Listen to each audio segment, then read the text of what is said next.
So, ito ang episode 1 ng ating binary options tutorial kung saan pag-uusapan natin ang mga basics ng binary options trading.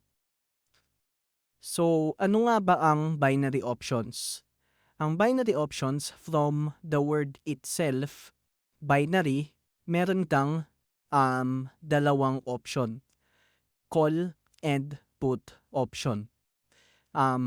Pag pinili mo yung call option, ibig sabihin, tingin mo yung price ay tataas. At kapag tingin mo naman na yung price ay bababa, pipindutin mo yung put option. So, depende sa platform. Sa ibang platform, yung call ay tinatawag nilang up or buy. Yung put naman ay tinatawag nilang sell or down. Iba't iba yung tawag pero same lang naman yung idea. So, una sa lahat, yung binary options ay high risk. So, kung pumasok ka, naengganyo ka sa pagtitrade ng binary options at gusto mong kumita ng pera agad-agad for some reason, then hindi ito yun. Hindi para sa'yo yung binary options kasi high risk and especially kung nagsisimula ka pa lang, then most likely matatalo mo yung pera na ipapasok mo. So, hindi ito get rich quick scheme. Sad to say, hindi ko kayo dinidiscourage, pero kung iniisip mo na pag nagsimula ka mag-trade ng binary options, yayaman ka agad, kikita ka ng napakalaki, kita ka ng maraming pera, then sorry to say, hindi gano'n 'no, hindi gano'n. Pinakamagandang approach para sa akin when it comes to binary options trading is to look at it as ah, side hustle or extra income, alright? And kapag nagsisimula ka pa lang, siyempre, meron tayong tinatawag na demo account. Sa demo account, wala kang ilalabas na pera pero puwede kang mag-practice doon. As long as you want hanggang sa magamay mo na yung pagti-trade. And so punta na tayo sa isang platform na ginagamit sa binary options. Merong iba't ibang platform na puwedeng gamitin sa pagte-trade ng binary options. At sa video na 'to, ito lang yung gagamitin natin, Kotex. Pero kung meron ka ng ginagamit na iba, okey na 'yan dahil halos same lang din naman yung idea, kahit iba't iba yung platform. So, puwede ka ng makasunod diyan. Pero kung wala pa, puwede mo naman gamitin yung link sa baba para mag-register dito sa Kotex at magamit yung demo account para makasunod tayo sa tutorial. So, pag-usapan lang natin yung mga main elements 'pag nagte-trade tayo ng binary option. Siyempre una diyan is yung time or yung expiration time. So, 'pag pinindot natin dito, merong iba't ibang option. Merong 1 minute, merong 2 minutes, 3 minutes, hanggang 4 hours meron. Kadalasan na ginagamit ng mga scalpers, especially is 1 minute, 3 minutes, 5 minutes. But as you go on and develop as a trader, matututunan mo yan kung ano yung expiration time na gagana sa'yo personally. For this tutorial, gamitin natin ay 1 minute.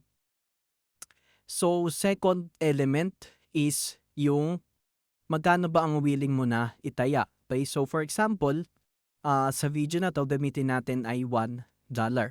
Right? And the next element is of course yung up button and yung down button.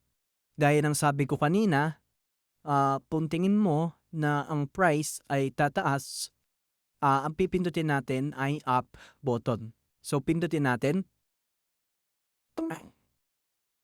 Ngayon, makita natin na merong lumabas na line. Merong linya dito pag-enter natin ng trade. So, ibig sabihin, dapat para tayo ay mag-profit, after 1 minute, dapat yung price ay mas mataas dyan sa level na yan or sa line na yan. Okay? So yung line na yan, yan yung price nung nag-enter tayo ng trade. Okay? So since 1 minute yung pinili natin na expiration time, 1 minute yung itatagal ng ating trade. So after 1 minute, magko-close na siya. At may kita naman din natin dito yung timer, yung countdown ng trade natin. Hintayin lang natin na matapos yung trade natin at may kita natin kung profit ba or hindi. Okay, so nag-profit tayo doon sa trade na yon dahil after 1 minute, yung price ay tumaas. Okay? At up button yung ating piniling option. Ngayon naman, kung tingin natin na i-price ay bababa, down naman ang pipindutin natin. At again, lumabas dito yung level or yung line na kulay-pula. Ibig sabihin yan, bago matapos yung countdown, dapat mas mababa yung price sa level na to para tayo ay mag-profit. Hintayin lang natin yung countdown na matapos.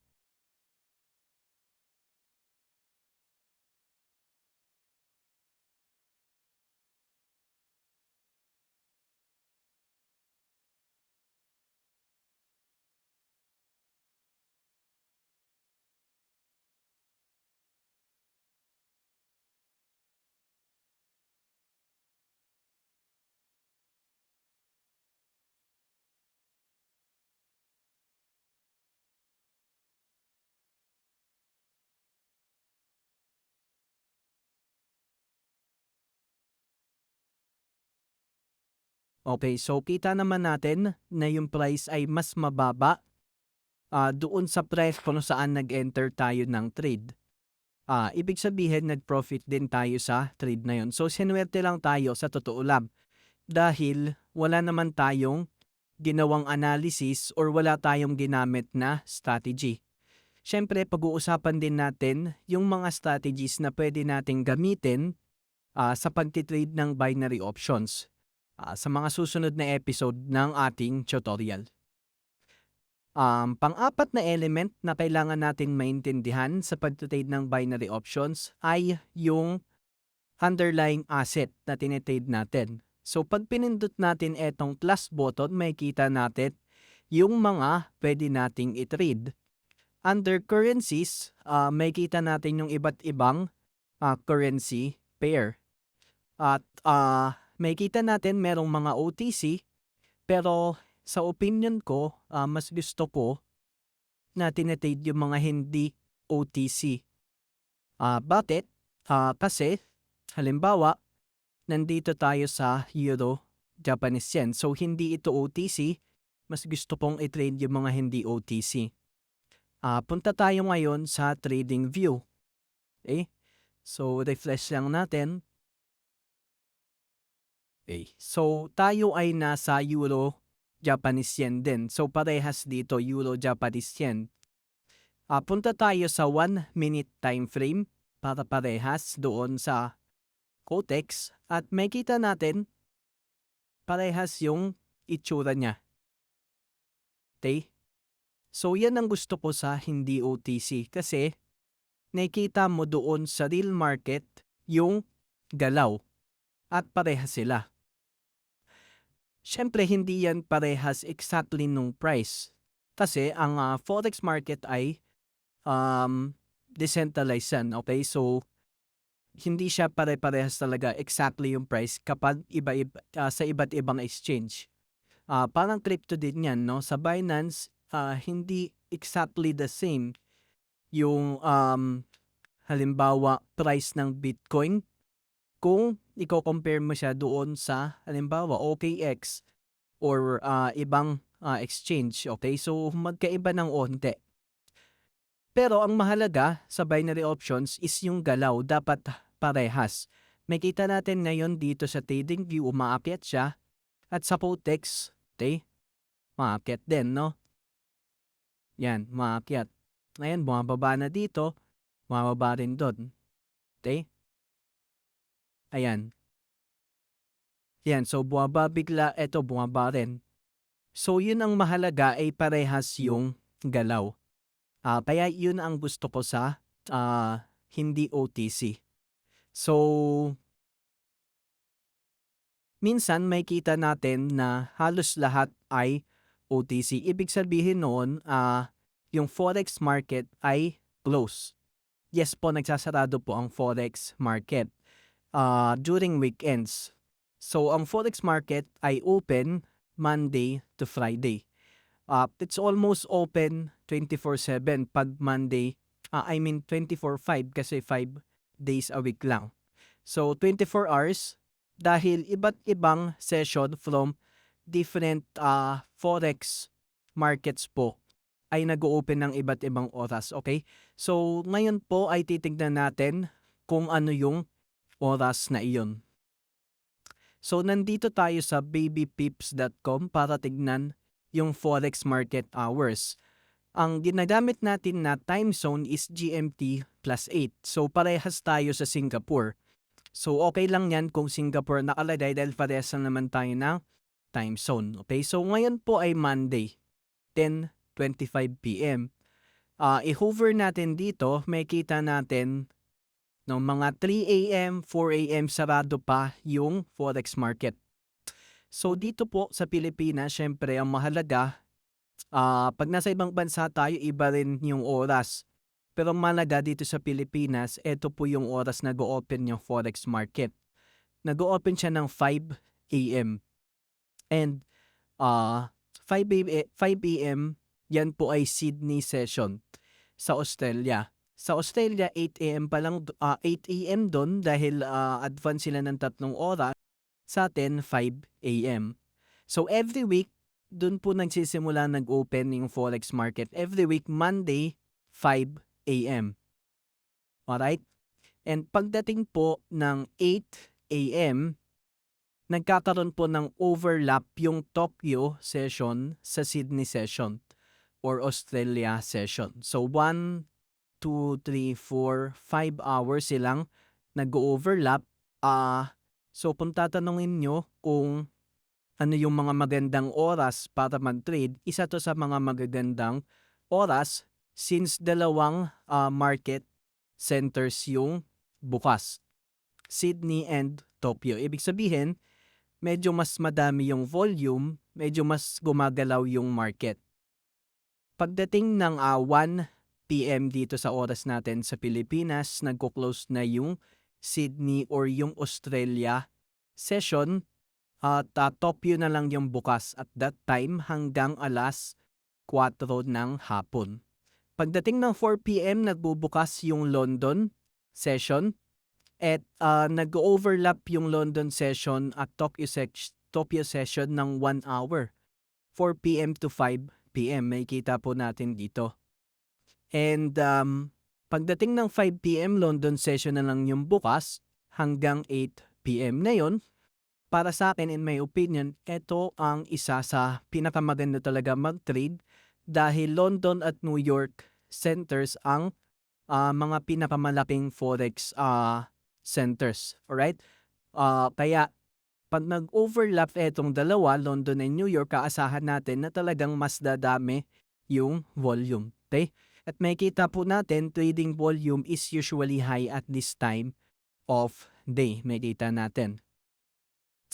At tumataas po siya later. Simula nagbukas yung London session, pataas ng pataas yung trading volume. Okay? Ngayon naman, kung tatanungin niyo po kung anong oras nagko-close or anong araw nagko-close sa time natin sa Pilipinas yung forex market, nagko-close po siya ng Sabado 5 a.m. Nagko-close siya ng Sabado 5 a.m. Okay, so summarize lang po natin, open is Monday 5 a.m. That is during this opening of the Sydney Australia session. At nagko-close po siya ng Saturday 5 a.m. So siguro naman hindi pa tayo bising ng mga oras na yan. Okay, so usually maganda talaga mag-trade dyan is 6 p.m. onwards, 5 p.m. onwards. Pinakamalaking volume may kita natin is during this time, nasa 10 a.m. Okay? Actually, hindi pa yan, no? Eto, nasa peak niya ay nasa 11 plus p.m. PM pala po, PM. Okay, so ibig sabihin, Saturday, 5 a.m. onwards, hanggang Monday 5 a.m. sarado ang forex market. At pag tinignan natin dito sa Cotex, puro OTC lang siya. So that's the time na pwede kang magpahinga muna siguro. Mas maganda. Okay? May kita po natin dito sa mga underlying asset na ating tinitrade ay meron tayong payout. Ito po yung percentage ng payout na pwede nating makuha. Nag-range naman yan sa 93% to 85%, 80%. In my opinion, maganda na ang iti-trade po natin ay at least 80% pataas. Pero, of course, marami tayong matututunan sa ating binary option tutorial. May mga times na kahit ang payout ay 75%, pwede tayong mag-trade. Pero, given that yung enter natin is high probability trade. Ibig sabihin, subok na natin na yung trade na yon most likely mananalo. Alright? Pero, basically on average, ang tinitrade po natin dapat mas mataas sana sa 80%. Okay, so i-explore pa po natin yung ating platform. Again, kapag ibang platform po ang ginagamit nyo, almost same lang din naman ang idea. Pagpunta natin dito sa logo na to, may kita natin yung iba't ibang pwede nating i-drawing. So halimbawa, Fibonacci retracement, kung yan yung strategy na ginagamit mo, pwede nating gawin yan, pwede nating ibahin yung kulay, okay? Pwede nating ibahin yung thickness. At kung gusto nating i-lock, pwede nating i-lock para hindi siya magalaw kahit ganyan-ganyanin natin. And kung gusto nating i-delete, pindutin lang natin itong beam icon and mawawala na siya. So kadalasan ginagamit natin horizontal line para mabantayan natin yung levels.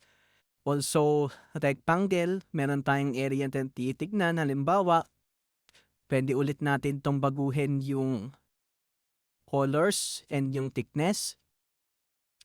Siyempre, trend angle, pwede rin. Para masukat natin kung ano ba yung angle ng isang trend. And of course, okay, we have trend line. Okay, so napaka-importante na mga ginagamit natin para makita yung galaw ng market. So delete muna natin lahat.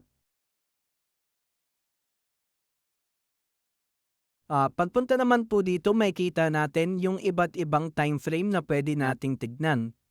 Meron tayong 2 minutes, meron tayong 15 minutes, hanggang 4 hours at daily chart. Nakikita natin dyan. Balik muna tayo sa 1 minute. At dito naman kung gusto natin ibahin yung ating chart type, halimbawa gusto natin line chart, ito yon area. So same lang siya sa line chart. Bars, okay, so almost same din ito sa candlesticks. Yung candlesticks po ay may sariling episode for this tutorial. At marami tayong pwedeng pag-usapan tungkol sa candlesticks, paano ba magbasa ng Japanese candlesticks. Ang Japanese candlesticks po ang pinaka ginagamit pagdating sa trading. Siya po ang number 1 chart type na ginagamit dahil marami na pong studies din when it comes to technical analysis na Japanese candlesticks ang ginagamit. Then, lastly, meron tayong Heiken Ashi. Heiken Ashi, mukha siyang candlesticks, mukha siyang Japanese candlesticks, pero meron po yung computation sa kanyang body sa kanyang wick, no? Yung high, low, open, close. Iba-iba po yan. Meron po yung computation, hindi po yan katulad ng Japanese candlesticks. Okay, so balik tayo sa Japanese candlesticks. At dito naman, may kita natin yung iba't ibang indicator na pwede nating gamitin. Of course, meron din tayong oscillator. So, sa indicator, syempre hindi nawawala dyan yung moving average. So, meron tayong simple moving average, weighted moving average, exponential, smooth, triangular. Syempre, pwede natin baguhin yung period, 21 period halimbawa. Baguhin natin yung thickness and kulay. So, pag nag-add tayo ng SMA, Simple Moving Average, pwede pa rin nating dagdagan yan ng another moving average. Halimbawa, 50 moving average. Gawin naman nating blue this time. Ayan.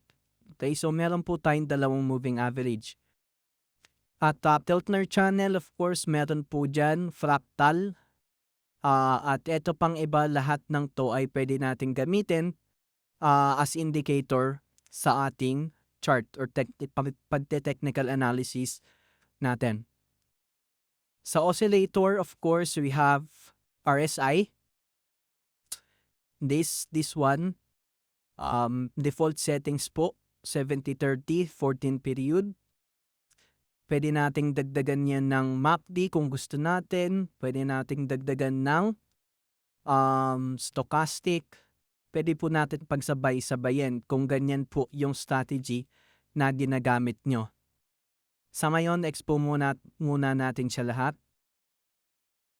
So, pag gusto nating tanggalin yung indicator, meron naman pong nakalagay na close or X. Right. So, sa ngayon po, tingin ko na discuss na natin yung basics ng binary options.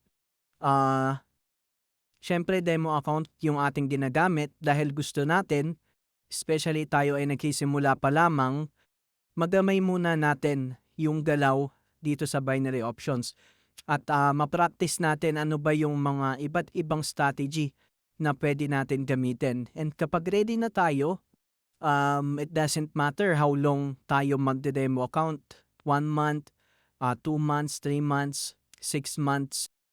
Pagtingin natin, gamay na natin yung strategy at gusto natin i-feel kung ano nga ba yung pagtitrade ng real money. Siyempre, meron niyang emotion. Then, siguro saka tayo mag-deposit. And ang minimum naman po ay $10. So, in my opinion, ang pinakamaganda, dun lang muna tayo sa pinakamaliit, sa minimum lang muna, $10. And mag-trade tayo pa $1 lang para lang ma-experience natin yung emotion ba pagdating sa pagtitrade ng real money sa binary options. Yung $10 na yun, pwede natin yung patagalin hanggang sa talagang magamay na natin din yung strategy plus yung emotion. Okay? So when it comes to deposit naman, pindutin lang natin dito, makikita natin yung iba't ibang methods na sa pagde-deposit. In my experience, ang pinakamabilis po, syempre, bago ka mag-deposit, ang iniisip mo na rin ay yung withdrawal. Dahil kung ano po yung ginamit natin sa deposit, yun din yung gagamitin natin sa withdrawal. Pinakamabilis in my experience is USDT, crypto, and also yung mga banks, pwede rin. Minsan sa GCash nagkaka-problem, minsan, that's why in my experience, mabilis USDT and bank of the mga banks. So, meron pang isang feature na pwede nating pag-usapan. Ito po ay yung pending trade. Pindutin lang natin dito, pending trade. At makikita natin na pwede nating ilagay dito yung price kung saan gusto natin mag-enter ng trade. Halimbawa, nagawa mo na yung analysis mo at na-determine mo na sa price na to, dun mo gustong mag-enter ng trade.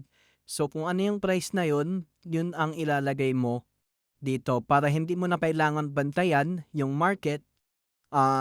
Pwede mo na siyang iwan, dito mo na lang ilagay sa pending trade. Halimbawa, 162 pwede nating gawin.